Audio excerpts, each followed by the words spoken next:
again. I'm out here at Reflection Lake, just below Mount Rainier on the south side, getting set up to do an oil painting. It's late evening. It's about 7:30. The sun sets late here in the Pacific Northwest, around 9 p.m. in mid-July. Days are very long, so I have a lot of time to paint in the evening now and try to capture this beautiful evening light. I've done one Mount Rainier painting already today, little kind of warm-up sketch, small 8x10. This time I'm doing an 11x14 of Reflection Lake. I want to get the mountain and a little bit of its reflection in the lake surface. The lake is kind of troubled. It's a little ripply because of the wind, so I'm not going to get much of the reflection, except for in this little pool in the foreground. You can see there's a little bit of the mountain reflected there, so I'll try to capture that. I don't want to finish the painting here. I just want to capture the scene. I want to get an idea of composition. I want to get the colors as the sun sets, take note of the changing colors, take some reference photos, and just have fun. Enjoy being out here in this beautiful location on this beautiful summer evening. And I'm happy you're here with me. Thank you for joining me. As always, if you like these videos, please like and subscribe.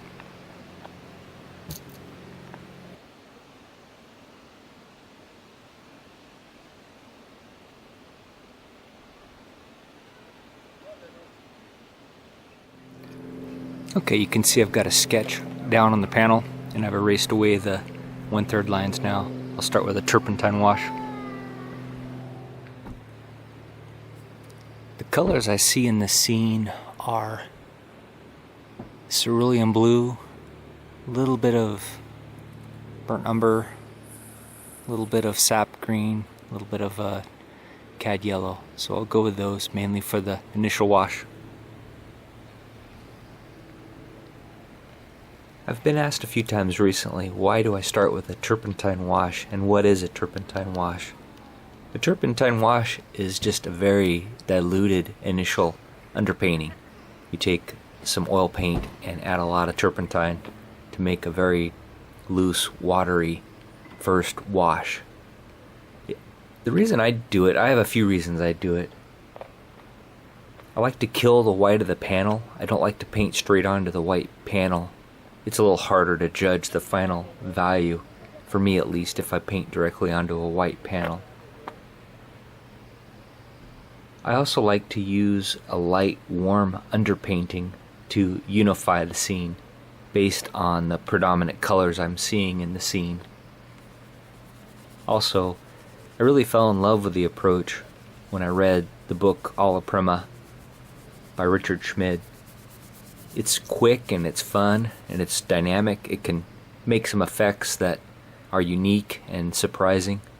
I often leave those effects in the finished painting, especially in plein air, especially out toward the edges.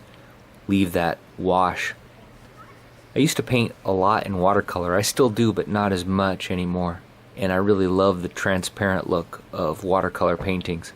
So using that initial transparent turpentine wash with an oil painting, I can kind of borrow that look or push my oil paintings a little bit toward that beautiful transparent look of a watercolor painting, which is fun. It also gives a quick dry layer to paint over when I'm painting outdoors, especially when I'm trying to paint quickly, doing a plein air study. I can paint quickly over that initial wash, and that initial wash dries to kind of a tacky surface that grabs the paint, pulls it off the brush.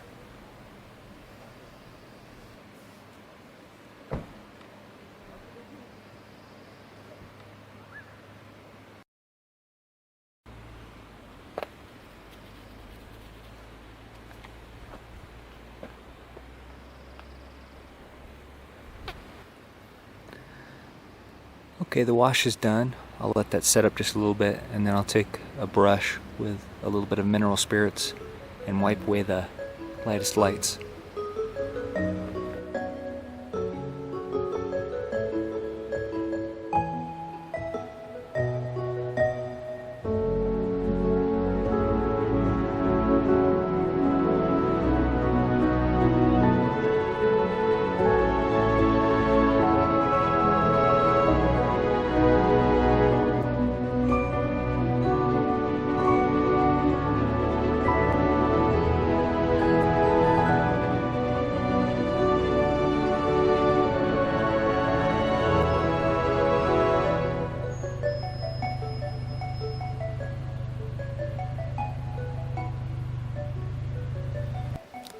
Even though it's evening, the sky is very bright.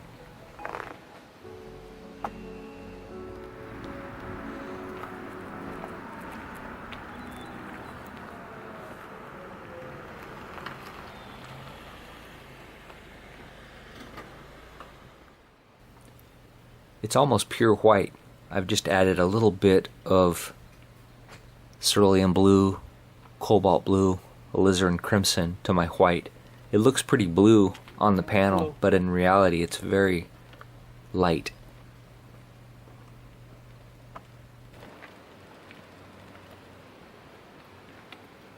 Sorry, I'm taking up the whole sidewalk. Not to worry. We didn't want to disturb you. I also know from experience to mix my colors a little bit warmer and a little bit higher in value when I'm painting in the shadow or in the evening light when there's not as much ambient light. So now using a big synthetic filbert, it's an old brush I've had for a long time, it's nice and soft.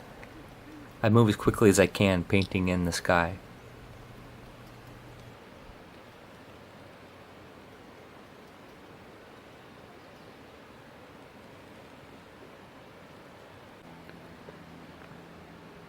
Alright, the light changed dramatically once the sun set below the tree line, which you would expect.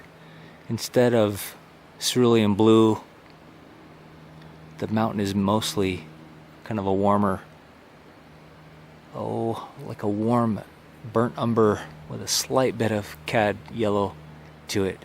So I'm going to try to capture that. I got the sky roughed in, and now I'll try to catch that beautiful tone of the mountain.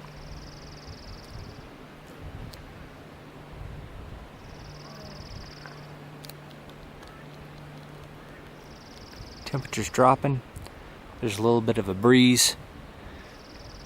The mountain is turning warmer and the foreground is getting darker and cooler and flatter.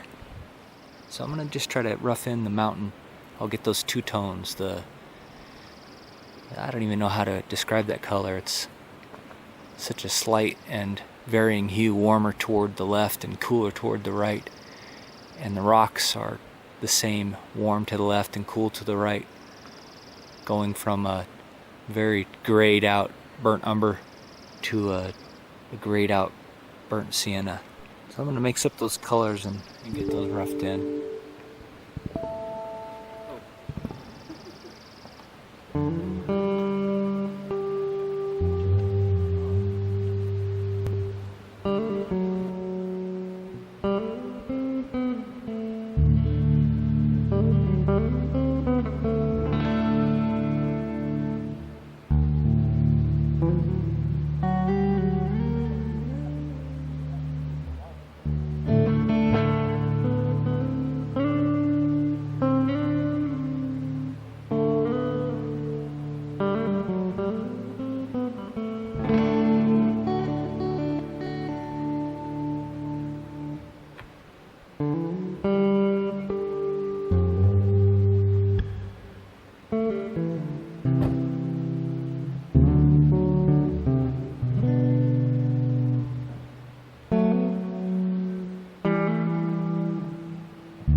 Well, I got finished. I'm losing the light now. Sun is setting. It's getting dark. The mosquitoes are out in force. Keep having to put bug spray on. Let me show you where I ended up.